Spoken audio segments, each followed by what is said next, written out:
세상을 바라보는 발칙한 시선, 발칙한 경제입니다. 오늘도 재밌는 경제 이야기 들려드리겠습니다. 안녕하세요. 상식주의자 권순우 기자입니다. 반갑습니다. 월가워즈 이스타입니다. 저희 월가워즈 유튜브 구독창에 검색해 주시고 좋아요, 구독 꼭 눌러주세요.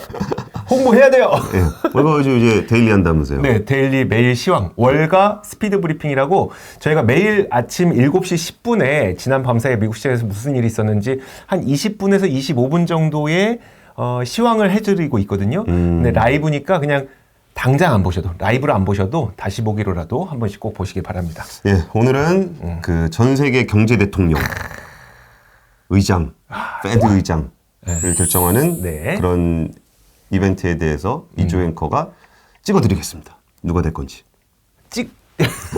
찍어봅시다. 예. 누가 될 것 같으세요?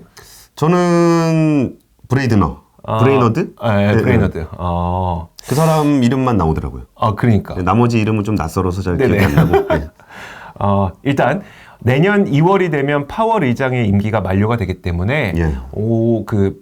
연준 의장의 임기도 4년입니다. 그래서 만료가 되고 연임을 할 것이냐 아니면 브레이너드가 교체가 될 것이냐 이 두 가지 가운데 하나의 선택지가 선택이 될 것 같아요. 예. 바이든 대통령은 뭐 이번 주 내로 내지는 뭐 추수감사절 이내로 최대한 빨리 결정을 한다고 했기 때문에 뭐 누굴 지명할지에 따라서 이제 결정이 되는 건데 일단 여는 총재의 경우에는 대통령이 지명을 해서 상원에서 인준되면 바로 시작하는 겁니다. 되게 간단해요. 한번 딱 그 지명만 되면 거의 뭐 된다고 봐도 될 것 같아요. 예. 자, 그러면 이제 파월이 될 것이냐, 브레이너드가 될 것이냐. 시장에서 전망하고 있기로는 파월의 연임 가능성을 가장 높게 점치고 있습니다. 여기서 네. 본 얘기에 들어가기 앞서서 네네. 그 연준 의장이 누가 되느냐를 네. 왜 사람들이 관심을 좀 많이 가지게 돼요? 연준 의장이 누가 되느냐, 통화정책 때문이겠죠? 그렇죠. 그럼 통화정책을 이 사람이 어떤 성향을 갖고 있느냐, 통화정책에 대해서. 예를 들어 아주 쉽게 생각하자면 파월 의장은 우리가 그래도 지금까지 뭐 저는 잘한다고 생각을 했거든요. 예. 그 이유가 일단 시장이 어려웠을 때 비둘기파 완화적인 통화정책을 굉장히 강력하게 잘 사용을 했었고 단기적인 물가 상승이 있다고 하더라도 웬만하면 긴축으로 돌아서지 않아서 시장이 힘들어지는 것을 꽤 잘 막아줬던. 근데 실물 경제까지 돌게 하기 위해서 그렇게 시장을 띄워줬던 거죠. 예. 이런 것들이 잘 해왔었는데 만약에 차기 연준 의장이 뭐 예를 들어 긴축적인 성향을 갖고 있는 사람이 연준 의장이 된다. 그럼 시장은 그 자체만을 좀 두려워할 수도 있는 거고 혹은 지금까지 파월 의장을 했는데 다음 연준 의장이 어떤 사람인지 잘 모르겠어. 그럼 시장이 굉장히 싫어하는 불확실성이 생길 가능성이 있어서 이 연준 의장이 누가 되느냐에 대해서 미리 좀 점검해보는 시간을 가지는 게 좋을 것 같아서 준비했습니다. 예. 알겠습니다. 네. 자, 그러면 결론부터 말씀드리자면 별일 없을 것 같아요. 그래요? 별일 없을 것 같습니다. 예, 오늘 준비한 얘기는 여기까지입니다. 파월 의장이랑 그리고 브레이너드 이 이사가 되게 비슷한 비둘기파적인 의견을 갖고 있대요. 그래서 그렇게 시장에 큰 충격은 없을 것 같은데 그럼에도 불구하고 이 브레이너드가 누구인지를 좀 알아볼 필요가 있어서 자, 아까 말씀드렸던 것처럼 현재 베팅 사이트에서는 파월 의장의 연임 가능성을 약 7대3 정도로 높게 보고 있다고 해요. 근데 예전에는 거의 압도적으로 8대2 정도였었는데 최근 들어서는 약간 7대3 정도로 브레이너드가 좀 치고 올라오고 파월 의장의 그 인지도가 약간 내려가는 그런 형상을 보이고 있다고 합니다. 그래서 실제로 저도 조금 뉴스만 통해서 봤을 때는 네네. 사실 차기 연준 의장에 대한 얘기가 거의 없었어요. 맞아요. 그냥 뭐 파월이 연임하겠지. 네네. 그리고 뭐 사실 코로나19 때문에 되게 어려웠을 때 정말 그 글로벌 유동성 공급해서 뭐 더블딥도 없었고 네네. 미국의 경제 성장률도 굉장히 맞아요. 좋고 증시도 좋고 네네. 그래서 거기다가 뭐 다른 신흥국들이 조금 어려울 때도 미국은 굉장히 탄탄한 모습을 맞아요. 보였으니까 네. 그냥 뭐 별일 없으면 그냥 되겠지라고 생각을 하고 있었는데 네. 그때만 하더라도 굉장히 낯설었던 브레이너드의 이름이 네. 조금씩 귀에 들리는 거 그러니까요. 보니까 야, 이게 뭐 좀 있나 보다 싶은 생각이 좀 들기는 했습니다. 이게 약간 그 정치적인 게 작용을 해요. 뭐냐면 그 지금 아까 말씀드렸던 것처럼 대통령이 지명을 하고 상원이 인준을 한다 그랬잖아요. 예, 예. 근데 지금 상원이 50대 50이에요. 근데 이제 민주당 상원의 50명 가운데 약간 이게 진보적인 성향을 갖고 계신 분들이 좀 있어요. 뭐 버니 샌더슨이라든지 뭐 엘리자베스 워런이라든지 예. 이런 분들. 근데 그러면 이제 파월 의장이라든지 아니면 여는 총재는 사실 독립적인 게 맞긴 한데 예. 대통령이 인준을 하면 그 상원 민주당 의원들의 어떤 그 지지를 받아야 되는 거잖아요. 예, 예. 파월 의장은 약간 지지를 못 받을 가능성이 있고 브레이너드는 약간 지지를 받을 가능성이 있어서 약간의 불확실성이 좀 있는 거예요. 그러니까 성향 자체는 둘 다 네. 완화적인데 네네. 통화 정책의 성향은 그런데 그러니까 그 사람에 대한 대해서. 선호도가 조금 다를 수 있다. 네, 그래서 이거 진짜 브레이너드도 가능성이 있는 거 아니야라는 생각들을 하고 계시는 거죠. 예, 예. 일단 출신 배경부터 볼게요. 여러분들 아시겠지만 파월 의장은 변호사 출신이잖아요. 예, 예. 그리고 트럼프 대통령 당시에 이제 파월 의장이 지명이 됐었던 예, 예. 거고, 그래서 약간 공화당 성향을 갖고 있긴 한데 공화당이라고 보기가 좀 어려운 게 오바마 대통령 당시에 연준 이사로 지명이 됐었어요. 그러니까 그냥 되게 중도적인 이미지예요. 파월 의장은 일단. 그냥 통화정책가네요. 그렇죠. 이사였다가 연준 의장이 된 그쵸. 거니까 지금 네. 최근의 경력들은 뭐 진보냐 보수냐 그런 걸 떠나서 통화정책 전문가라는 그렇죠. 커리어가 있네요. 네네. 예. 근데 브레이너드의 경우에는 민주당원이에요. 그리고 일단 경제학자입니다. 하버드대에서 박사 과정을 수료한 경제학자 출신입니다. 오바마 행정부 당시에 재무부에서 근무를 했었어요. 네, 진짜 민주당 성향이 좀 강하고, 그리고 클린턴 행정부 당시에 백악관 국제 경제 문제와 관련된 업무를 또 했다고 합니다. 예, 예. 2014년에 연준에 합류하긴 했는데 어쨌든 민주당 성향이 상당히 강하다는 것이 좀 눈에 보이는 그런 인물이에요. 통화 정책에 대해서 두 사람이 어떤 그 성향을 보이는지를 보니까 먼저 이건 사실 가장 안심할 수 있는 부분입니다. 둘 다 모두 비둘기파적인 성향을 강력하게 갖고 있어요. 와, 근데 요새 네. 매파적인 통화정책가가 있을까요? 물론 한국은행 같은 경우는 그중금리 인상을 얘기하고는 있지만 네네. 그 인상이라는 게 그 통화를 그러니까 잡겠다는 거라기보다는 네네.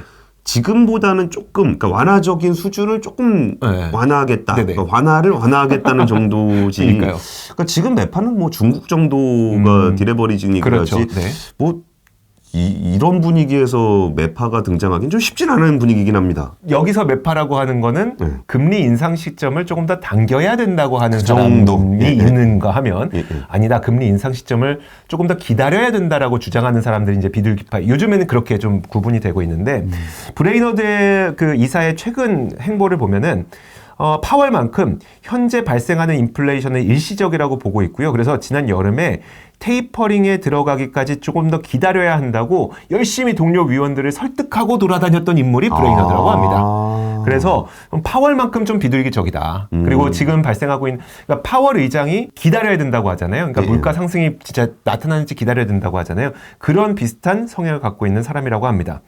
자, 그리고 통화 정책과 관련해서 코로나 팬데믹 때 우리가 지금은 되게 익숙하죠. 장기적으로 물가 목표치가 2%를 넘기기 전까지 제로금리 유지하겠다라는 그 문구가 예, 지금은 예. 되게 익숙한 문구잖아요. 근데 원래 이거는 통화 정책에서 기존에 사용하지 않았던 굉장히 비전통적인 통화 정책 방향이라고 해요.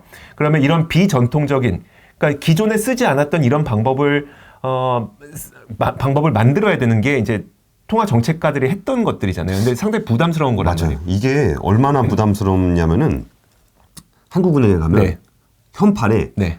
물가 안정 써 있죠. 이렇게 써 있어요. 네네. 그게 이게 우유값이 오르면 안 된다. 네네. 뭐 이런 얘기가 아니잖아요. 네네. 그렇죠. 그러니까 이게 통화당국이라는 것의 기본적인 포지션은 인플레이션 파이터. 그렇죠. 그러니까 인플레이션이 발생하지 않도록 하는 것이 네. 그 통화당국의 어쩌면 가장 네. 핵심적인 역할이잖아요. 그렇죠. 네. 근데 여기서 물가 목표치가 2%를 넘기기 전까지라는 표현 자체도 장기 물가 목표치. 이것도 조금 변한 건데 네네. 심지어 그것도 장기 물가 목표치가. 그러니까 네. 오늘 내일 2%가 아니라 장기적으로 계속적으로 될 때까지 금리를 그러니까요. 밑으로 깔겠다. 그러니까요. 이거는 사실 인플레이션 발생해도 연준이 행동하지 않겠다라는 걸 천명한 거였었거든요. 그쵸. 사실 이게 그래서 진짜 통화 정책을 만드는 사람들이 과거에 쓸 수 없었던 그렇죠. 거를 이번에 만든 건데 우리는 되게 익숙하지 만든 건데 그 만들 때 굉장히 혁혁한 공을 세운 게 또 브레이너드라고 합니다. 예전에 자넷 옐런 같은 경우에는 네네.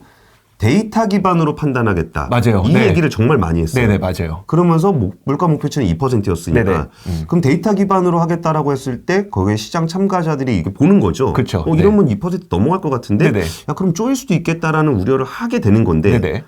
이게 이거보다 더 나가서 그니까요. 장기적으로. 그러니까 그래서 제가 이 표를 보여드릴게요. 무슨 표냐면 이게 지난 9월에 나왔던 그 네.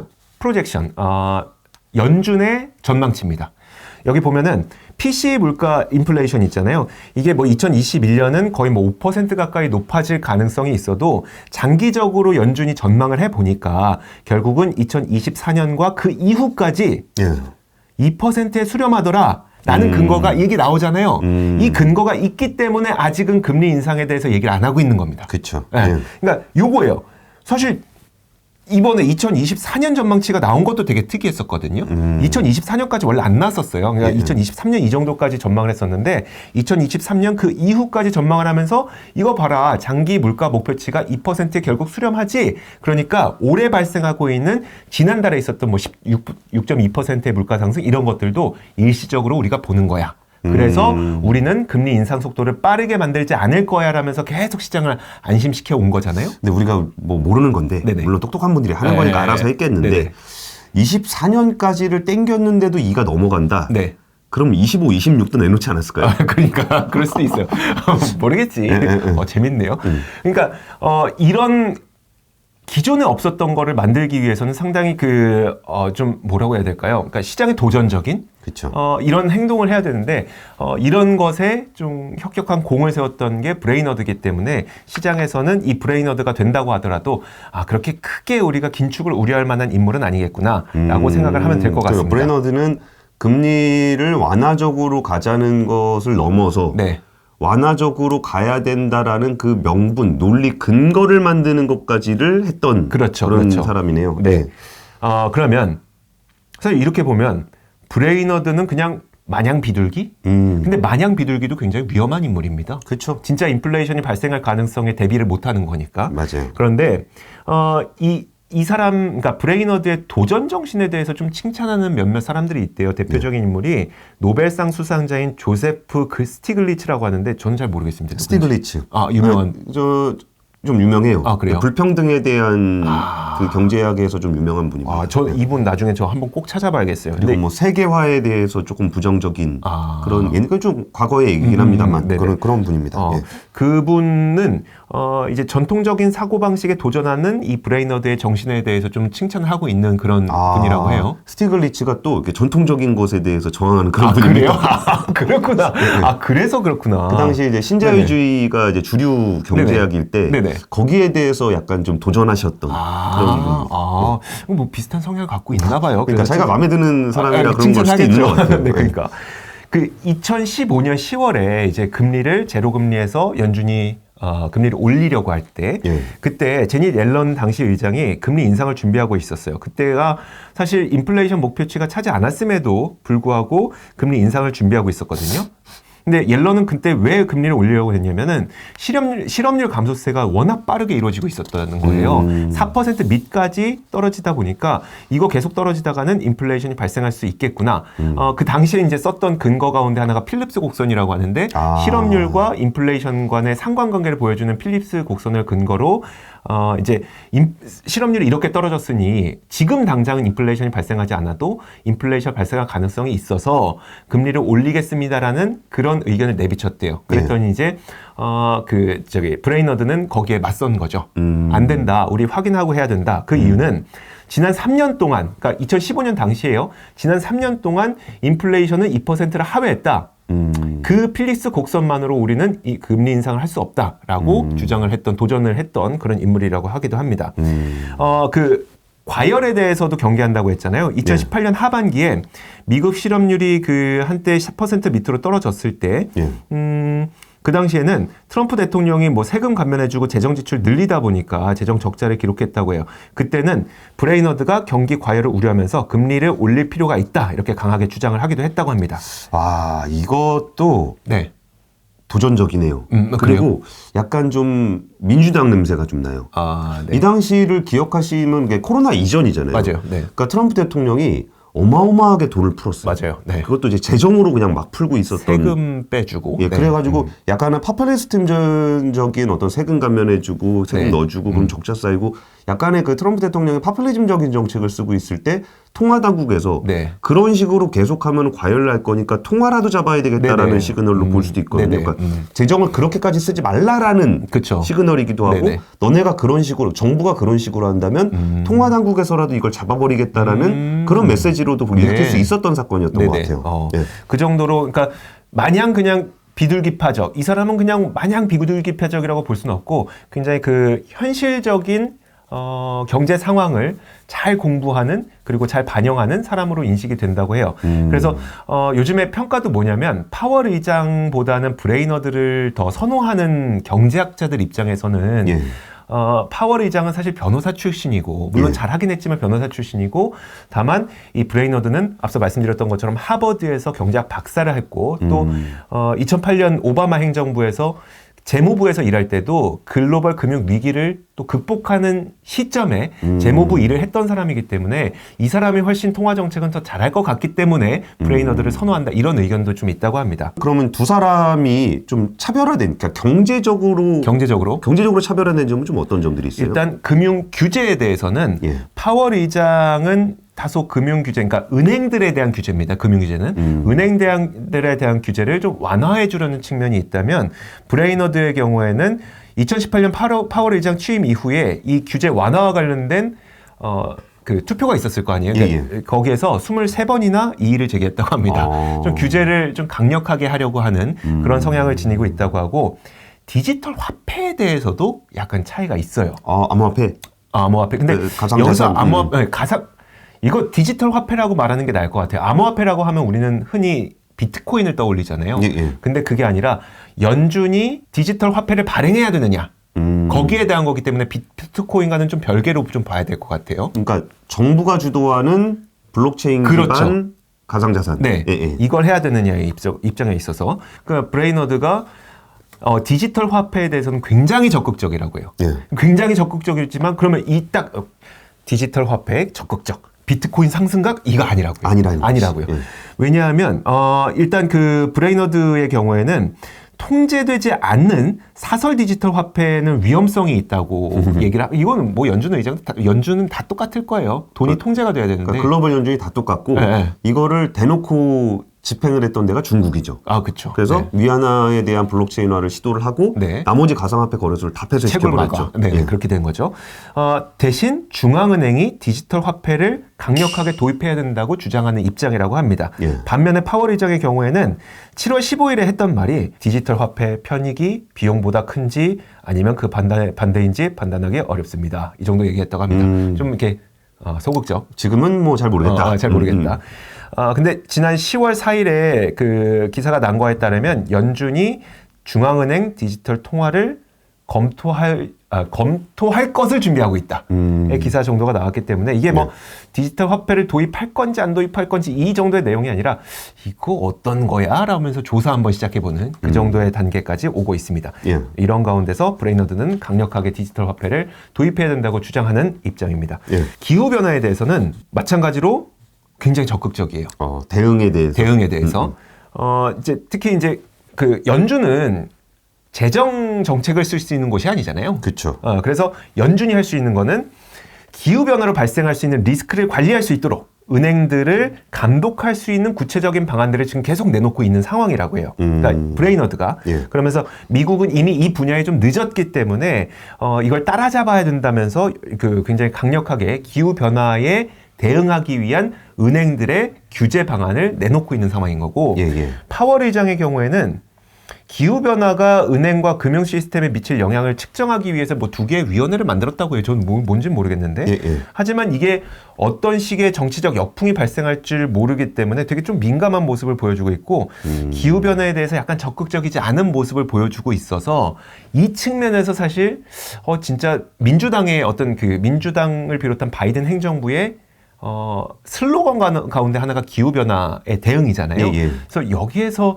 약간 그 민주당 상원의원의 인준을 받기 위해서 브레이너드 쪽으로 가지 않을까라는 그런 생각도 좀 있다고 합니다. 그러니까 이게 참 미묘한데 표현이. 네, 네. 그러니까 브레이너드 같은 경우는 기후변화로 생겨날 수 있는 리스크를 점검해라라는 얘기는 파월이나 브레이너드랑 똑같은 거예요. 그렇죠. 네. 근데 브레이너드 같은 경우는 어차피 기후변화는 가야 하는 거니까 네. 여기서 생겨나는 리스크를 찾아서 이걸 대응하면서 기후변화를 좀 더 빨리 가자라는 거고 네네.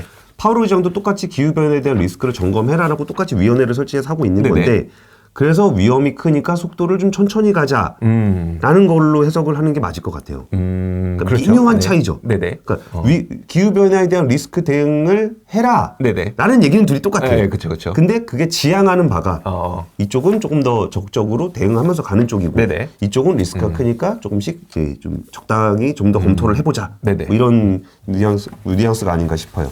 그렇죠. 그래서 차기 의장은 누가 됩니까? 가능성은 파월 의장이 상당히 높겠죠. 왜냐하면 불확실성 측면에서 파월 의장이 연임하는 것을 시장에선 가장 반길 것 같고 예. 제가 앞서 말씀드렸던 게 이제 그런 바이든 대통령이 어떤 선택을 할 것이냐로 갈릴 거라고 했잖아요. 근데 예. 그 갈릴 거라고 하면서 정치적인 성향 그리고 민주당 상원의 지지를 받아야 되기 때문에 기후변화와 관련된 성향 이런 것들이 작용하지 않을까라고 얘기를 했지만 예. 사실 결국은 이게 만약에 연준이라고 하는 기관은 독립적이어야 되기 때문에 이런 것들이 공개적으로 작용을 못할 가능성이 훨씬 높아요. 그러면은 이제 물론 뭐 몇몇 상원 의원들이 와 이거 봐라 뭐 파월 의장은 기후변화에 대해서 대응이 적극적이지 않다라면서 반대를 할 수도 있겠지만 어쨌든 표면적으로는 그렇게 얘기할 수 없죠. 네네. 그러니까 우리 정책에 반하니까 의장을 바꿔야 된다라고 표면적으로 얘기할 수는 없죠. 그렇죠. 예. 그러다 보니까 사실 파월 의장에 대해서 반대하기가 예. 사실 그렇게 쉽진 않거든요. 그래서 뭐 사실 뭐 브레이너드 가능성도 있고 뭐 경제학자일 가능성도 있고 그리고 뭐 두 사람이 어느 누가 돼도 시장에는 어쩌면 좋을 것 같아요. 하지만 파월 의장의 가능성이 높지 않을까요? 뭔가 근데 사실 지금 크게 문제가 없으니까. 네네. 뭐 크게 문제가 없을 때 바꾼다라는 거는 네. 뭔가 예를 들어 대통령의 일종의 정치적 판단이 들어가는 거잖아요. 그렇죠. 네. 그러면은 예전에 트럼프 대통령이 뭐 연준 의장 바꿔버린다 뭐 이런 얘기를 하는 거는 네네. 연준 의장을 바꾸겠다라는 것보다 자기의 정치적 아젠다를 보여주려는 그렇죠. 측면이 있었잖아요. 네네. 그러면 바이든 대통령 같은 경우도 여기서 지금 이렇게 통화 정책에 크게 문제가 없는 상황에서 이거를 바꾼다라는 거는 자기의 뭔가 메시지를 담으려고 하는 걸 텐데 그렇죠. 네. 그런 분쟁을 일으킬 것인가 네. 바이든 대통령이. 근데 사실 요새 바이든 대통령은 좀 약간 심심한 캐릭터잖아요. 네. 그럼 저도 약간 좀 파월 그쪽으로? 의장을 연임시키지 않을까. 네. 굳이 브레이든을 바꿔가지고 네. 뭔가 안 그래도 요새 뭐 지지율도 얼마 안 나온다는데 바이든 그러니까요. 대통령 네네. 여기서 굳이 그 리스크를 질까라는 생각이 좀 들긴 합니다. 그리고 거기다가 이 브레이든어드가 민주당 출신들에 네네. 대한 그게 있는데 네. 분명히 이거 선임하고 나면은 정치적으로 그렇죠. 야 또 네 사람 꽂았다라는 네네. 얘기를 분명히 들을 수밖에 없을 그렇죠. 것 같거든요. 네. 네. 그러면 그걸 바이든 대통령이 굳이 그 리스크를 안으면서까지 그러니까요. 바꿀까라는 생각은 저 개인적인 생각입니다. 사실 그러니까 어쨌든 제가 오늘 여러분들에게 드리고 싶었던 가장 핵심적인 메시지는 브레이너드와 파월을 공부를 해봤더니 예. 교체가 되든 교체가 안 되든 시장에는 그렇게 부정적일 일은 없겠구나.